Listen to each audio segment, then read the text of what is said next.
5월은 가정의 달이라고 말을 합니다. 그래서 5월 5일은 어린이날, 8일은 어버이날, 그리고 15일은 스승의 날, 20일은 부부의 날, 이렇게 가정의 의미를 되새기는 많은 날들로 되어 있습니다.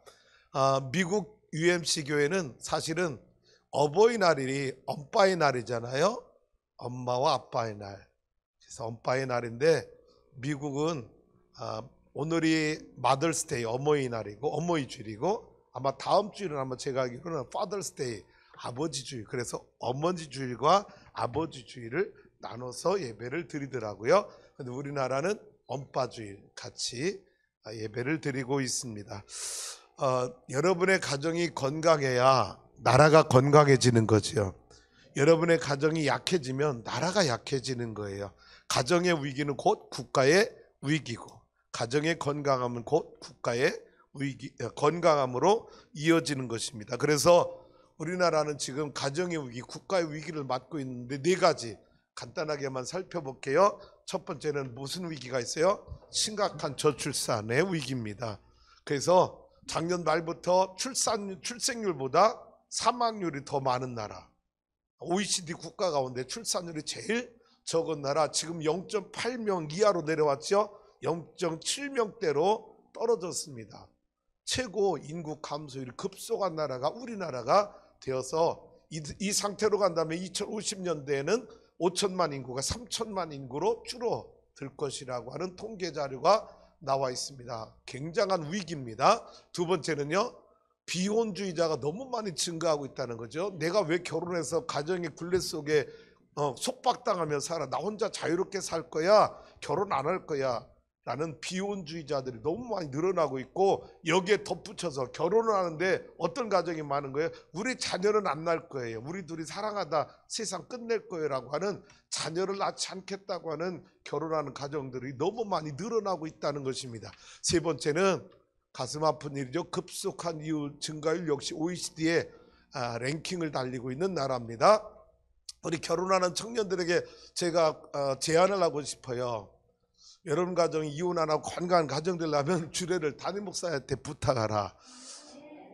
여러분 그냥 얘기하는 게 아니라 근거 자료를 가지고 얘기하는 겁니다. 제가 지금까지 결혼 주례한 가정 한 가정도 이혼한 가정이 없다는 사실, 백전백승한 사람입니다. 그렇기 때문에 여러분 결혼 주례는 담임 목사에게 맡겨라. 보증수표다. 결혼할 사람들이 아멘 해야 되는데 한 사람들이 아멘 안 해요. 네 번째 위기는 동성애를 자꾸 합법하려고 하는 시도들이 정치권에서 계속 일어나고 있죠. 군대도 동성애 문제 때문에 얼마나 군대까지 심각한 아픔을 겪고 있지 않습니까? 동성애는 우리가 동성애자들을 저주하는 게 아닙니다. 동성애자들을 끊임없이 돌보고 긍휼히 여기고 사랑해야 되지만, 그러나 동성애를 합법화하는 일에는 반기독교적, 반성경적, 비성경적 주장, 논리, 사상이기 때문에 우리는 동성애를 합법화하는 일에는 찬성할 수 없는 것이 기독교의 교리, 입장, 신학적 입장이라는 것 분명히 우리는 밝혀두고 가길 원합니다. 동성애가 자꾸 늘어나면 문제가 자녀들도 안 나지요, 못 낳지요. 그리고 더 심각한 문제는 에이즈 환자가 급속도로 동성애를 통해서 퍼져나가고 있기 때문에 국가에 엄청난 손실을 가져오는 이 동성애를 기독교는 어떤 일이 있어도 동의할 수 없다고 하는 것이지요.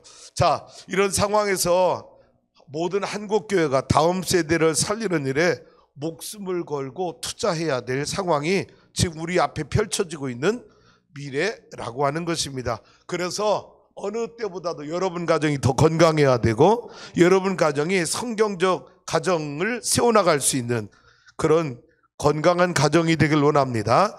창세기 1장 26절에 30절에 하나님 주신 말씀을 다시 한번 가슴에 되새김질하길 원합니다. 26절 시작.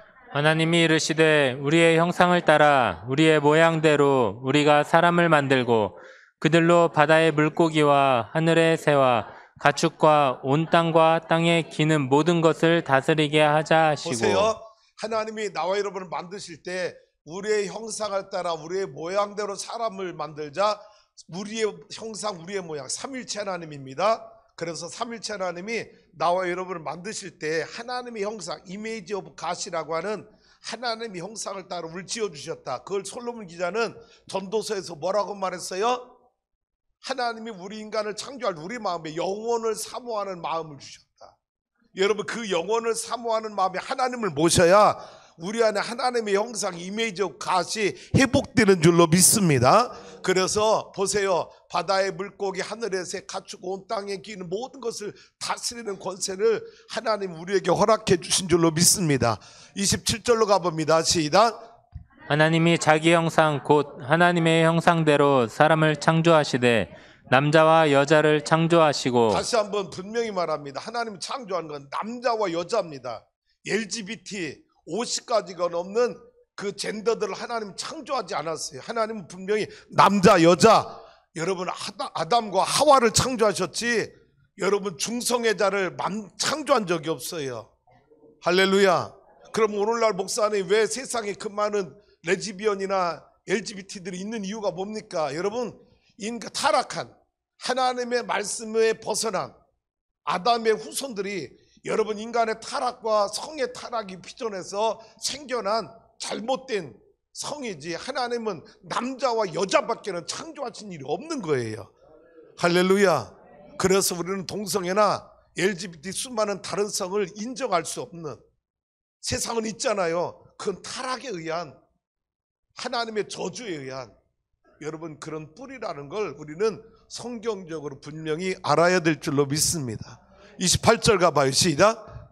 하나님이 그들에게 복을 주시며 하나님이 그들에게 이르시되 생육하고 번성하여 땅에 충만하라. 땅을 정복하라. 바다의 물고기와 하늘의 새와 땅에 움직이는 모든 생물을 다스리라 하시니라. 네, 하나님의 형상을 닮은 우리에게만 주신 5가지 놀라운 축복입니다. 생육하라, 번성하라, 충만하라, 정복하라, 다스려라. 할렐루야. 그런데 여러분 하나님 주신 이 권한이, 이 축복이 하나님의 창조 질서를 보존하는 가운데 여러분 주신 축복이지 우리 인간의 탐욕을 위해서 그래서 마음껏 생육, 정복, 다스리고 여러분 충만하라는 게 아니에요. 하나님의 창조 질서를 보존하는 가운데 이 복을 누려야 그 복이 영원하게 되는 줄로 믿습니다. 29절 가봐요. 시작. 하나님이 이르시되 내가 온 지면에 씨 맺는 모든 채소와 씨 가진 열매 맺는 모든 나무를 너희에게 주노니 너희의 먹을거리가 되게 하리라. 하나님이 우리에게 먹거리를 주셨는데 어떤 먹거리를 주셨느냐? 모든 채소, 씨 가진 열매 맺는 모든 나무, 과실들. 그러니까 여러분 이때까지만 해도 하나님 우리에게 우리가 좋아하는 뭐를 허락하지 않았어요? 고기 먹는 걸 허락하지 않았어요. 우리 우영수 권사님 좋아하는 육류를 허락하지 않으십니다. 이때까지만 해도 채소와 각종 나무의 실과를 먹고 살도록 하나님을 창조하셨어요. 30절 가봅니다. 시작. 또 땅의 모든 짐승과 하늘의 모든 새와 생명이 있어 땅에 기는 모든 것들에게는 내가 모든 푸른 풀을 먹을 거리로 주노라 하시니. 네, 그대로 짐승 그리고 하늘을 나는 새, 다른 하나님의 형상을 따라 지음받은 사람들 외에 다른 피조물들에게 하나님은 모든 먹을 것을 다 준비해 주셨다.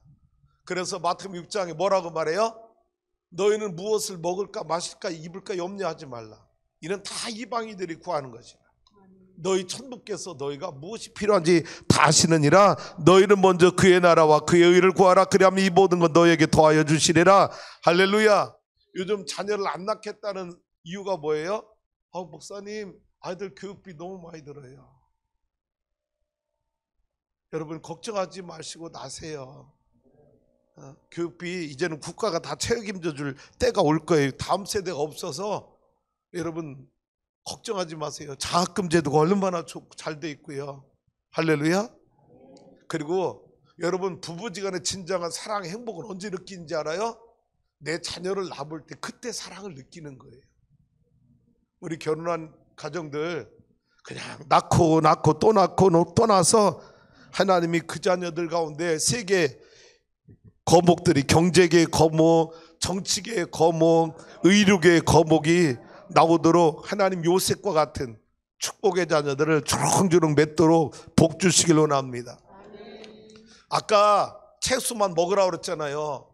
고기 먹지 말라고. 뭐 고기를 허락하지 않았어요. 그런데 하나님이 언제 우리에게 고기를, 육류를 먹으라고 허락한지 알죠? 창세기 9장에 가면 노아 홍수 심판이 끝나고 난 뒤에 하나님 노아 가정들에게 이제는 고기를 먹으라고 허락하십니다. 이유가 있죠. 홍수 심판이 끝나고 나서 땅에 내려오니까 여러분, 땅에 씨 맺는 것, 열매 맺는 과실들이 다 없는 거예요. 홍수 심판으로 먹을 게 뭐밖에 없어요? 고기밖에 없는 거예요. 그래서 노아 홍수 심판이 끝나고 난 뒤에 그때서야 하나님은 나와 여러분에게 고기 먹으라고 허락해 주셨어요. 오늘 점심 맛있는 닭도리탕이에요. 맛있게 드시기 바랍니다. 할렐루야. 자, 여러분, 이런 하나님의 창조 질서의 복을 우리 성도들 가정부터 마음껏 누리며 살아갈 수 있기를 주님의 이름으로 축복합니다. 오늘 말씀의 제목을 다 같이 한번 읽어볼게요. 시작. 아버지 사랑합니다. 여기서 말하는 아버지는 누구를 말할까요? 응? 네, 하늘 아버지를 말하는 게 아닙니다. 오늘 제가 여러분에게 전하려고 하는 복음은 땅에 계신 아버지, 나를 낳아주신 아버지, 아버지로 살고 있는 나의 모습을 그리며 여러분에게 복음을 전하려고 합니다. 죄송합니다. 오늘은 우리 어머니 성도님들 용서하고 들어주세요. 왜? 15년 동안 제가 추수하는 게 개척해서 어버이 주일날 매일 누구의 이야기만 했어요? 어머니의 사랑만 전했어요. 그러니까 오늘은 우리 여자 성도님들이 아버지의 마음, 남편의 마음을 헤아리는 마음으로 이 복음을 듣고 여러분 남편을 잘 섬겨서 남편의 길을 살려낼 수 있는 현숙한 아내가 될 수 있기를 주님의 이름으로 축복합니다. 오늘 오신 남자 성도님들은 수지 맞은 거예요. 자, 여러분, 오늘 제가 이 설교를 준비하면서 각 시대의 아버지들을 이렇게 쭉 살펴보았는데 제 기준으로 이 시대를 나눈 거예요. 제 나이, 제 연령대 기준으로. 설교자의 기준을 나눴다는 거 먼저 전제를 하고, 저와 연배가 비슷한 분들은 같은 생각을 할 수 있지만 연배가 너무 차이 나는 분들은 다른 생각을 할 수 있어요. 그렇기 때문에 오늘 기준을 설교자인 저에다가 시대적 구분을 맞춰놓고 말씀을 들어주시기 바랍니다. 첫 번째, 어느 세대? 할아버지 시대의 아버지들. 몇 년도 이전, 1920년 전 이전 출생자를 할아버지 시대의 아버지. 저희 할아버지 보니까 그 이전이에요. 자, 이때 태어난 분들은 조선 말기 구한말이라고 그러죠. 그리고 일제강점기 10년 동안의 그 아픔 속에 태어난 분들이 우리 할아버지 시대의 아버지들이었습니다. 유교문화, 그리고 가난 속에 배움의 기회가 전혀 주어지지 않았고 일부 양반들만 교육 기회가 주어졌던 시대가 바로 이 할아버지 시대의 아버지들이었습니다. 처절한 가난 속에 태어났지만 나라를 빼앗긴 서름 속에 자라야 했고, 그리고 이 세대들은 나중에 6.25가 터졌을 때 전쟁에 나가서 생명을 피값으로 나라를 구해야만 했던 그런 세대. 또 이 세대들은 여러분 분단의 아픔으로 인하여 북쪽에는 공산주의가, 대한민국에는 민주주의가 통치하는 서로 다른 이산가족의 아픔을 겪어야 했던 분단의 시대를 겪어야만 했던 자들이 바로 이 시대에 태어났던 사람들입니다. 그럼에도 불구하고 민족의 가장 처절한 암흑기 시대에 태어나 생명의 역사를 이어준 아버지들, 당연히 존경받아야 마땅한 아버지들이었다라는 것입니다. 그런데 아픔이 있지요. 어떤 아픔? 이때 태어난 분들이, 자, 역사적으로 보면 일제강점기에는 독립운동을 했던 분들이, 6.25 때는 공산주의에 들어가서 우리를 힘들게 했던 그런 전력을 가진 사람들. 또 어떤 분들이 계세요? 일제강점기에는 친일파였지만 6.25 때는 나라를 구한 혁혁한 공을 세운 아버지들도 있는, 참 우리는 가슴 아픈 역사를 가지고 있어요. 그래서 역사의 어느 곳에 방점을 두느냐에 따라서 한쪽은 나라를 구한 사람이 영웅이 되는 것이고 한 사람은 역적이 될 수밖에 없는 아픔을 지닌 역사. 저는 개인적으로 저 역사관은 어떤 역사관이냐? 일이나 다 우리는 받아들일 수밖에 없는, 포용하고 수용할 수밖에 없는 역사관을 저는 가지고 있습니다. 누구도 정지할 수 없다는 거예요. 왜? 그 시대에 나와 여러분이 태어났다고 생각해 보세요. 독립운동을 하던 사람이 6.25 때는 공산주의에 들어갈 수 있고, 여러분 친일파였던 사람 6.25 때는 나라를 구한 영웅이 될 수도 있고, 그때 살아보지 않은 우리들은 함부로 그 시대 사람들을 정지할 수 없다라는 것입니다. 그래서 이 비극, 힘이 있었다면 이런 아픔을 우리가 겪었겠어요?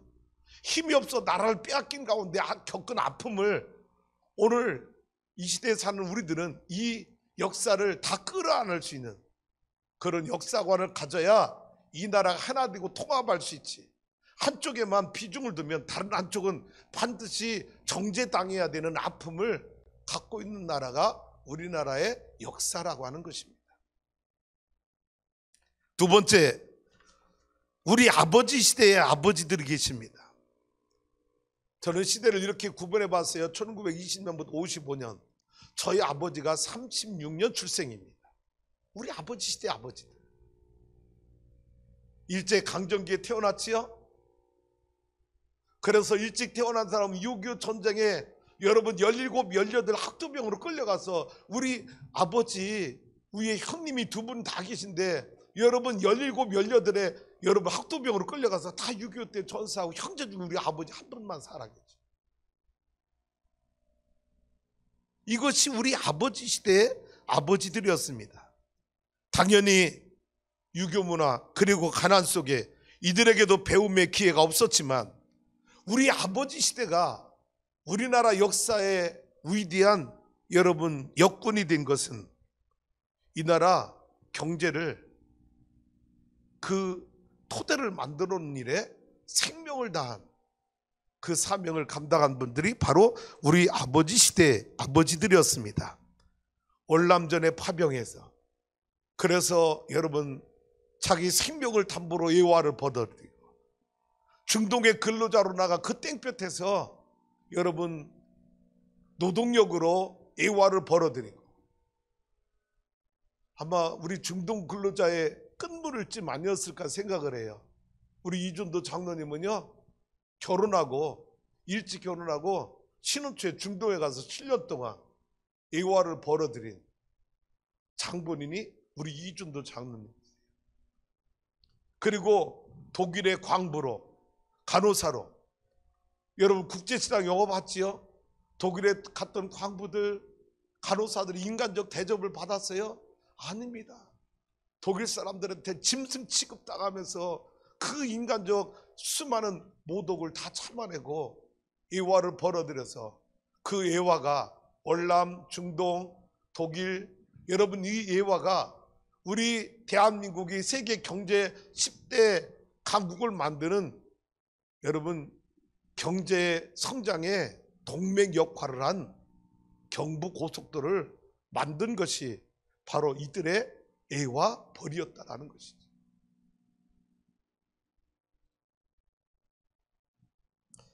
그래서 이들을 가리켜서 우리는 경제 민주화를 이룬 주역들이라고 표현할 수 있는 거예요.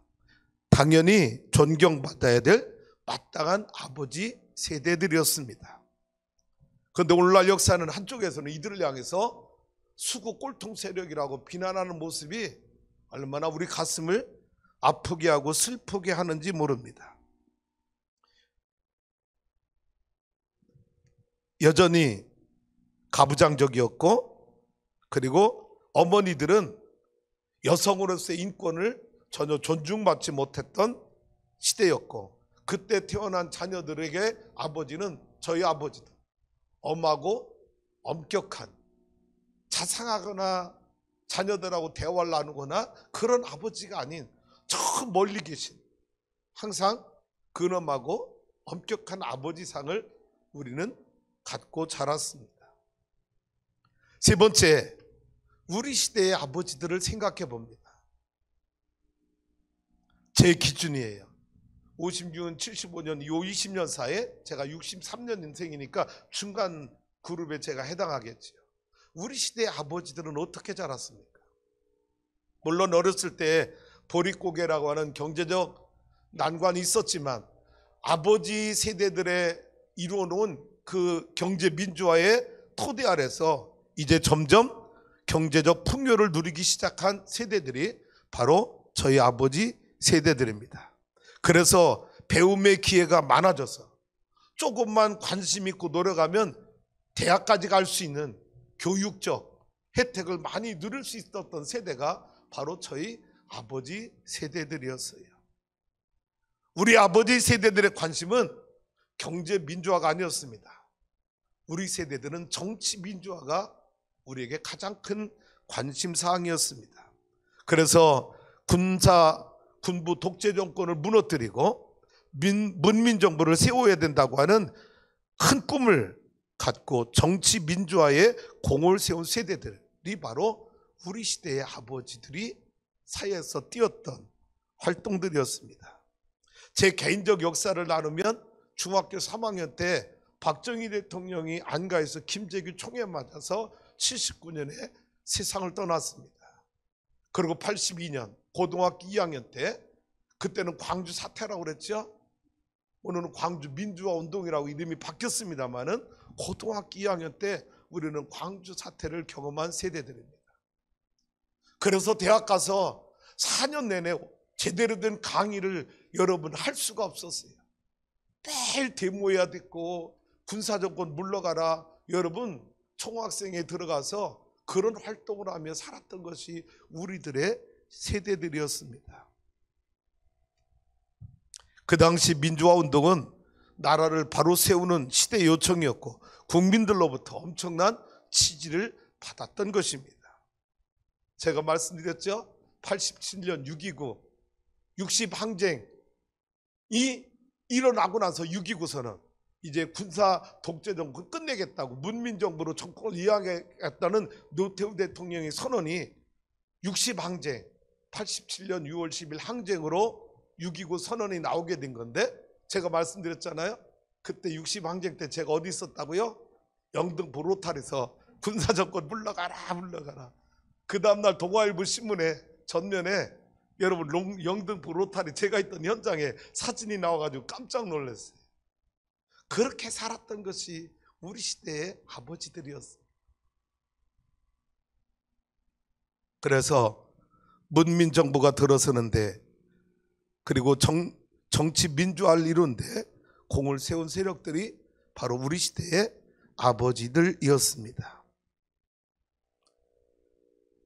이제 문민정부가 들어서자 많은 분들은 자기의 본래 관심 가졌던 길로 갔습니다.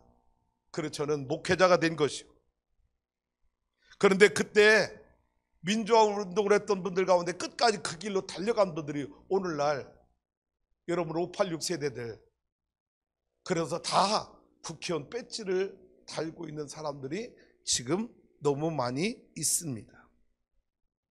그런데 그때 정치 민주화를 위해 싸웠던 사람들이 사용했던 민주라는 말과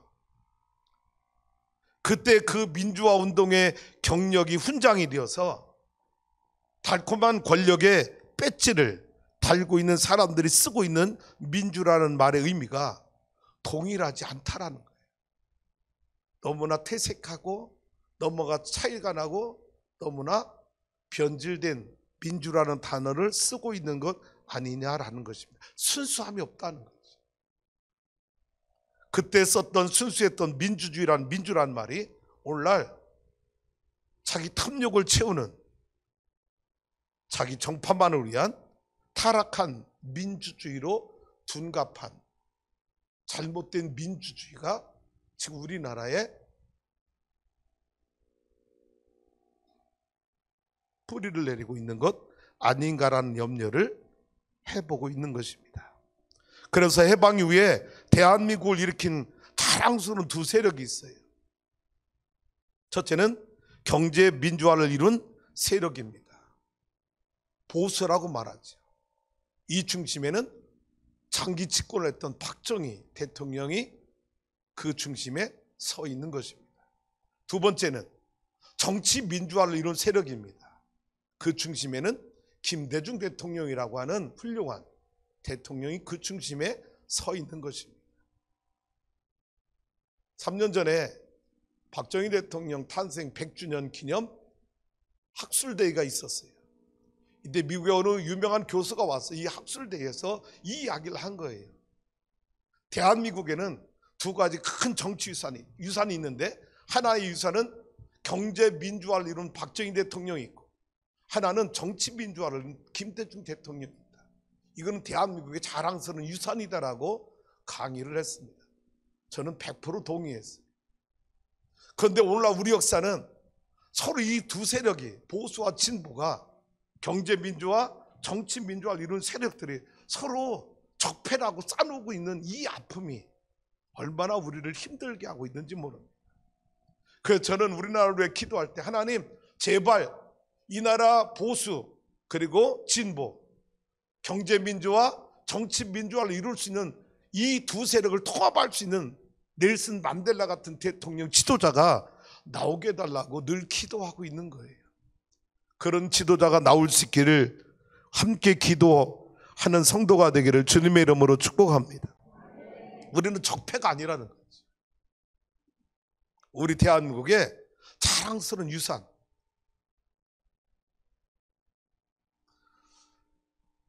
네 번째, 아버지들. 어떤 아버지들이에요? 다음 세대의 아버지들입니다. 76년 이후에 가정을 이룬 아버지들. 이들은 어떤 시대에 살았습니까? 86 아시안게임, 88 올림픽을 경험하고, 그리고 더 멀리는 2002 한일 월드컵을 경험했던 그런 세대들이 다음 세대들의 아버지였습니다. 경제 민주화, 정치 민주화의 최고의 혜택을 누린 세대들이 바로 다음 세대의 아버지들이었어요. 그런데 놀랍게도 정치, 경제, 정치의 최고 혜택을 누리는 아버지 세대들이 가장 행복해야 되는데 그렇지 못하고 있다. 더 많은 갈등, 더 많은 분열을 경험하고 있는 것 아니냐라는 거지. 요즘 젊은이들이 뭐라고 말했어요? 대한민국에 사는 건 헬조선에 사는 것과 같다. 아니, 헬이 어느 곳인지 경험해 봤나요? 일제강점기, 6.25 피비린내 나는 전쟁터에서 생명을 잃었다. 월남전에 파병 가서 목숨을 담보로 애화를 벌였던, 그리고 중동 그 떼약볕에 가서 여러분 건설 현장에서 땀 흘려서 애화를 벌였던, 그리고 독일에 여러분 지하 500m, 300m 지하를 뚫고 들어가 여러분 석탄을 캐냈던 그 광부들 마음, 간호사들의 그 처절한 삶을 경험해 본 사람이 지옥을 말한다면 이해하겠지. 누구보다도 가장 혜택을 누려야 될 여러분 다음 세대의 아버지들은 지금 현 사회를 헬조선이라 말할 정도로 힘든 세상을 살아가고 있는 모습이 너무나도 우리 가슴을 아프게 하고 있다는 것입니다.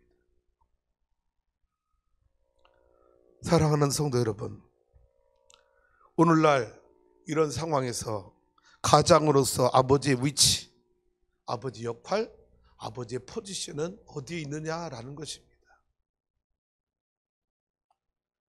5가지로 써봤는데 다 제 느낌이에요. 저하고 다를 수 있어요, 여러분. 첫 번째는요, 시작. 가부장적 권위주의가 사라진 가운데 방황하는 아버지. 우리가 자랄 때 아버지는요, 가부장이었어요. 아버지의 권위에 감히 자녀들은 어떤 말을 할 수가 없었어요. 그런데 우리가 아버지가 돼 보니까 우리 아버지는 그 아버지가 아닌 거예요. 그래서 아버지로서 방황하는 아버지들이 너무 많은 거예요. 공감이 되나요? 두 번째요, 시작. 직장에서는 상사의 눈치와 치고 올라오는 후배들 앞에서 점점 밀려나는 아버지. 나름 사회에 나가서 좋은 아버지, 가장이 되려고 공부도 했고 준비도 했고 능력도 길러서 나갔는데 막상 현장에 뛰어들어가 보니까 나보다 날고 기는 놈이 더 많은 거예요. 상사한테 치고 능력 있는 후배들이 치고 올라오는 가운데 점점 밀려나는 이 가장 아버지들 너무 많다는 거예요. 세 번째는요, 가정의 평화를 위해서는 가사에 적극적으로 참여해야 하는 아버지. 제 모습이에요. 전에는 그렇게 가사 일에 참여 안 했어요.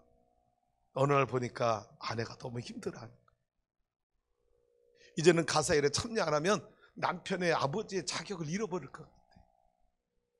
귀에 있을 때마다 열심히 참여하는데 여전히 아내는 만족하지 못하고 있는 거예요. 네 번째는요, 수입은 적은데 가정의 지출은 늘어나 경제적 압박에 시달리는 어쩌면 아버지. 지금 아버지들이 가장 힘들어하고 있는 것 가운데 하나가 네 번째 아니에요.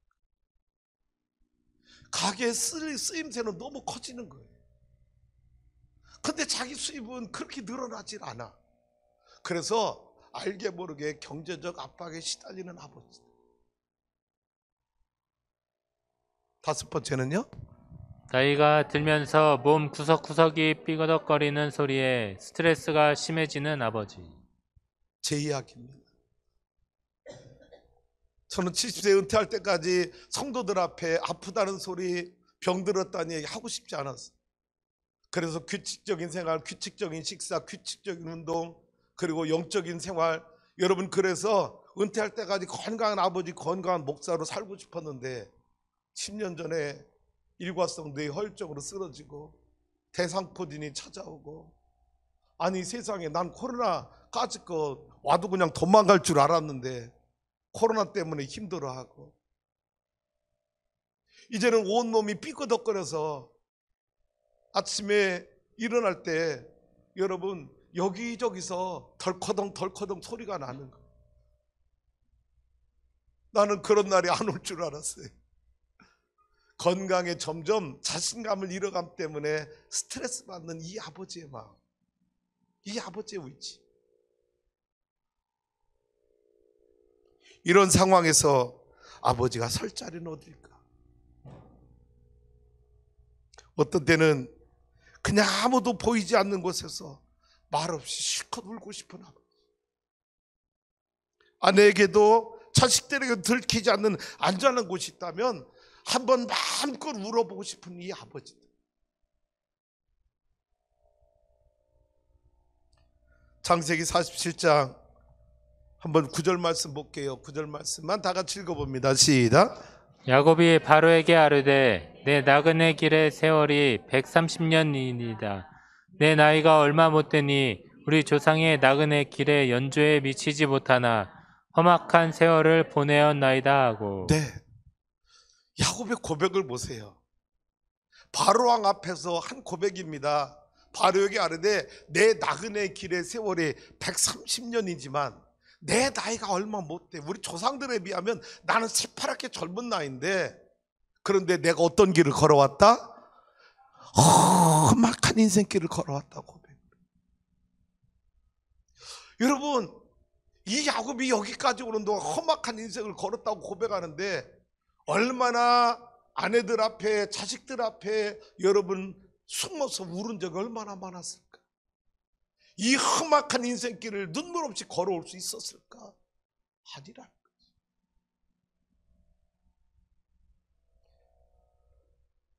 오늘 사랑하는 추수하는 게 아버지 성도님들, 여러분이 가는 길이 그렇게 쉽지는 않을 거예요. 가정을 지키고 아내를 지키고 자녀를 지키고 사회에 나가서는 내 능력을 발휘해서 인정받아야 되는 그 아버지의 위치, 진급하기 위해서 피 터지게 싸워야 되는 경쟁사회, 그곳에서 당하는 슬픔과 서러움, 스트레스, 그걸 어찌다 아내에게, 자식들에게 다 말할 수 있겠어요? 저는 그 아버지들을 위로하고 싶습니다. 제가 아니라 두 가지로 여러분 위로하고 싶습니다. 하나는 이채라고 하는 시인이 쓴 아버지의 눈물이라는 시가 있어요. 제가 이 시를 들으면서 얼마나 울었는지 몰라요. 저희 아버지가 생각나서 울었고 아버지가 된 내 모습을 보면서 얼마나 많이 울었는지. 두 번째는 유명한 가수지만 혼혈의 가수가 되어서 자기 아버지 얼굴을 지금까지 한 번도 본 적이 없는 그 가수가 아버지라고 하는 노래를 부르는, 그 노래로 아버지들을 위로하고 싶어요. 오늘 2부 예배는 다행히 이 시를 시낭독을 준비해 준 분이 계셔서 그 낭독을 들으면서 시를 감상해 보길 원합니다. 우리 복경훈 장로님 아버지의 눈물이라는 시를 준비했는데 함께 들어주시고요. 이어서 가수 인순이 태어나서 아버지 얼굴 한 번도 지금까지 본 적이 없는 그 가수가 아버지를 노래하는 그 가사를 통해서 아버지를 다시 한번 생각해보는 시간 갖길 원합니다.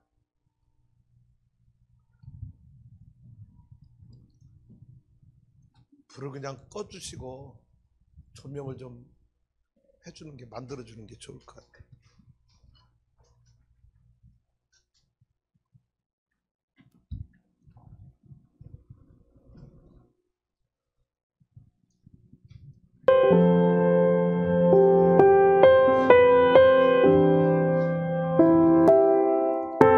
아버지의 눈물. 이채.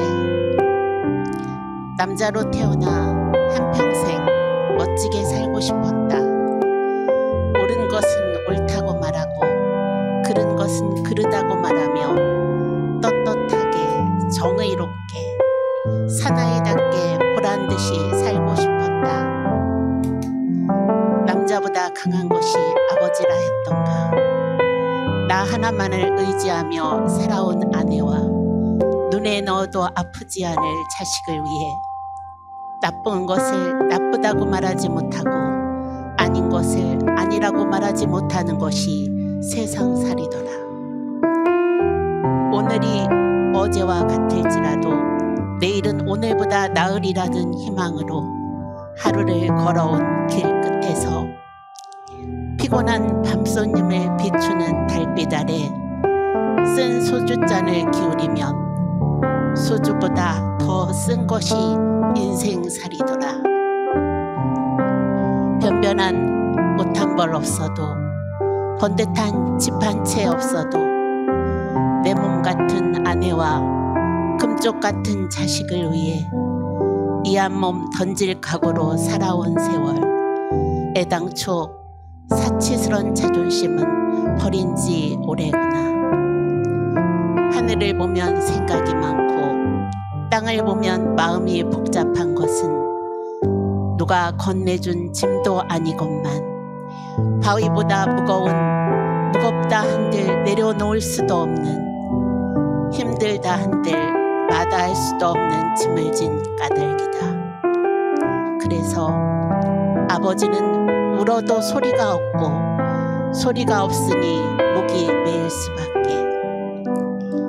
용기를 잃은 것도 열정이 사라진 것도 아니건만 쉬운 일보다 어려운 일이 더 많아 살아가는 일은 버겁고 무엇 하나 만만치 않아도 책임이라는 말로 인내를 배우고 도리라는 말로 노릇을 다할 뿐이다.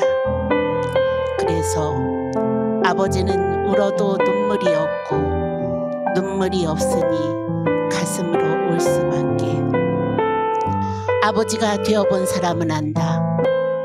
아버지는 고달프고 고독한 사람이라는 것을. 아버지는 가정을 지키는 수호신이기에 가족들이 보는 앞에서 약해서도 울어서도 안 된다는 것을.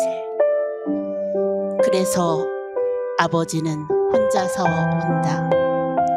아무도 몰래 혼자 온다.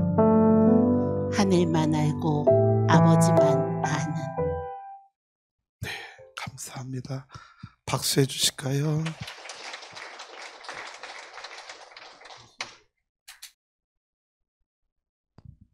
네, 어, 자기를 낳고 미국으로 간 아버지 12살 때 처음 소식을 알게 돼서 미국으로 돌아오라는 소식을 받은 인순이 씨는 자기가 가면 어머니 혼자 남게 될 것을 염려하여 아버지하고 서신을 몇 번 주고받다가 끝내는 가지 않고 끝까지 어머니 곁을 지켜내서 그 이후에 소식이 끊겨져서 지금까지 자기를 낳아준 아버지를 한 번도 본 적이 없는 그런 가수 인순이 씨. 혼혈아로 사는 것이 대한민국에서 얼마나 고통스러웠는지, 그래서 자기가 벌은 재산을 다 투자해서 지금 대안학교 중학교 과정을 만들어서 호른 아이들을 데려다가 돌보고 교육하는 사업에 헌신을 하고 있는 가수입니다. 우리 아버지라는 이름으로 등에 무거운 짐을 지고도 쓰러지지 않고 버티며 살아가는 아버지 성도 여러분을 진심으로 사랑합니다.